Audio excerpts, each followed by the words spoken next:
We'll be right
back.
Pertemuan pertama pada logika berpikir desain akan mempertanyakan apa sih logika berpikir desain?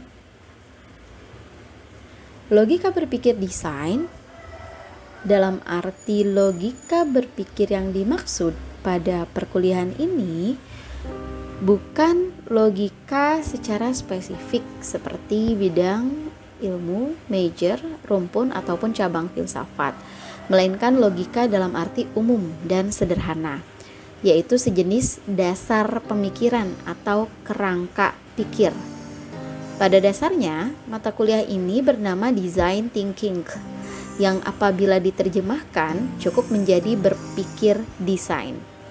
Tapi, dalam konteks bahasa Indonesia, terminologi berpikir desain kurang menekankan pada berpikir dalam arti kerangka pikir atau dasar pemikiran atau logika. Berpikir desain. Apaan sih? Jadi aneh gitu. Bahkan istilah tersebut dapat menimbulkan multitafsir. Berpikir desain. Ngapain dipikirin? Misalnya. Sehingga mata kuliah ini diberi nama logika berpikir desain.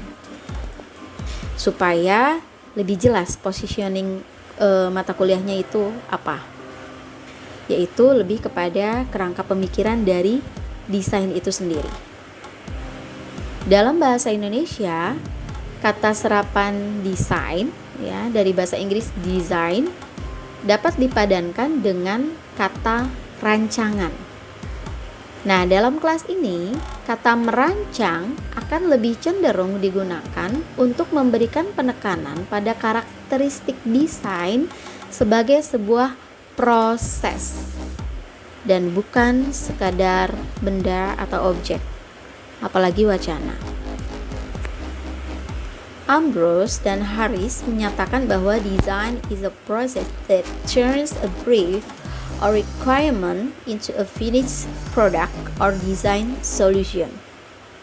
Merancang merupakan aktivitas untuk mengubah suatu kebutuhan menjadi produk jadi atau solusi desain yang dapat memenuhi kebutuhan tersebut.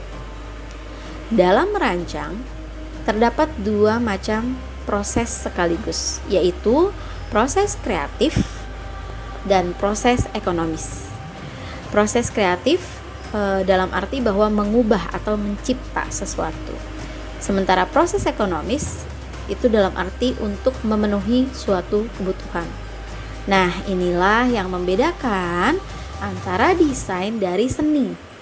Seni dalam arti seni murni atau yang biasa dikenal dengan istilah fine art. Berbeda dari seni, desain harus dapat memenuhi fungsi tertentu. Seni ada hanya untuk menghadirkan pengalaman estetik, sementara desain ada untuk memenuhi fungsi tertentu.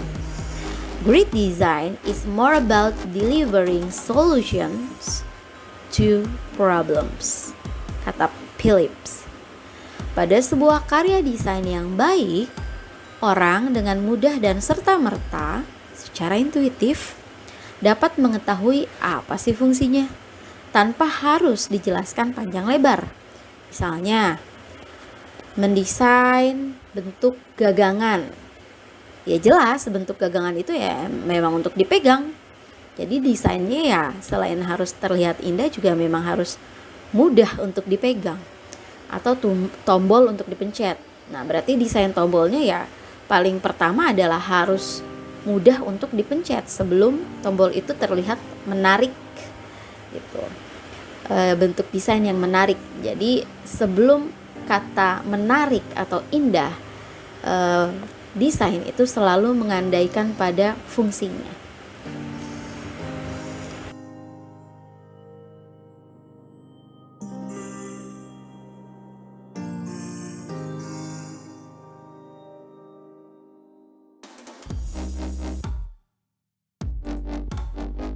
Design is an iterative process, and design thinking is present in each stage of the journey from client brief to finished work.